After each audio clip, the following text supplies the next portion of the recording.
As famílias permissivas é aquele tipo de família, gente, que a gente percebe, que a gente chega na casa e parece que a casa é da criança. Então tem brinquedo para todos os lados, a televisão ligada o tempo inteiro no desenho da criança. É como se a criança tomasse conta da casa toda. Esse tipo de família é o que a gente está chamando de famílias permissivas. Aquela em que parece que os papéis são trocados. Parece que é a criança que manda no funcionamento da casa. Ela é que dita as regras. Nas famílias autoritárias, é exatamente o contrário das permissivas. São aquelas famílias em que os pais valorizam, acima de tudo, a obediência daquela criança. Então eles entendem que aquelas crianças precisam obedecer cegamente ao que eles mandarem. A partir desses dois tipos de família, as permissivas e as autoritárias, a gente pode imaginar desdobramentos a partir disso. Há uma tendência da gente observar crianças frutos de famílias permissivas, em que elas têm uma autoestima elevada, elas se sentem queridas, amadas pelos pais, aceitas por eles. No entanto, elas têm uma baixa autoconfiança. Elas não confiam em si mesmas, elas não confiam que elas conseguem fazer as coisas por elas mesmas. Por quê? Porque isso não é permitido no dia a dia. Em geral, são os pais que fazem tudo por elas.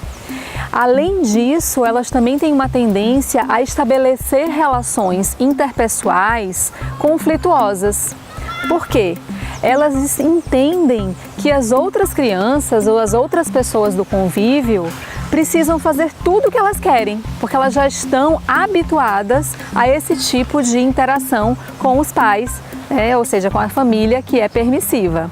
Então eu entendo que o outro precisa sempre atender aos meus desejos, sempre estar ao meu dispor.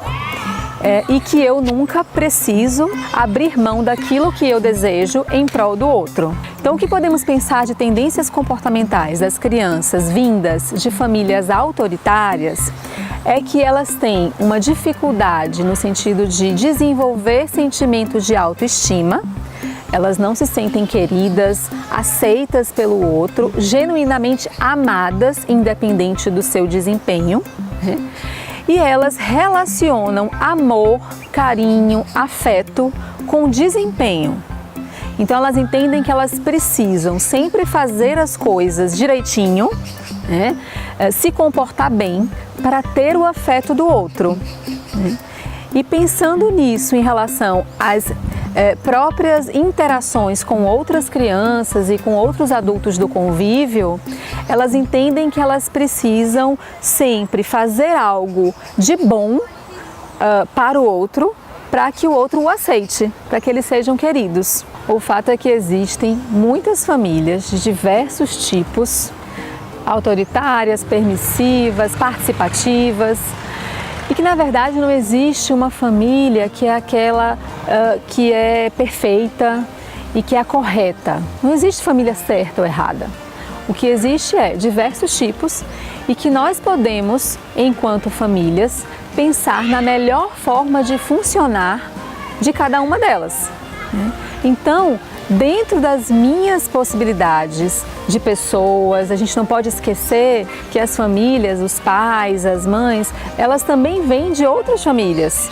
Então elas têm um repertório que vem de uma vida inteira. E o que a gente pode tirar de melhor de cada uma delas para que elas possam funcionar como melhores pais e mães para os seus filhos? Então, se esse é o seu desejo como pai e mãe, ser um bom pai, ser uma boa mãe para o seu filho, o que você pode fazer dentro das suas possibilidades, dentro do seu contexto de vida, dentro da sua história de vida, de melhor para o seu filho? Então, é isso que a gente precisa estar em busca, do melhor de cada um de nós, daquilo que pra gente funciona do melhor jeito, que a gente sinta que é a melhor maneira de funcionar de maneira harmônica, feliz, para nós enquanto família e para as nossas crianças.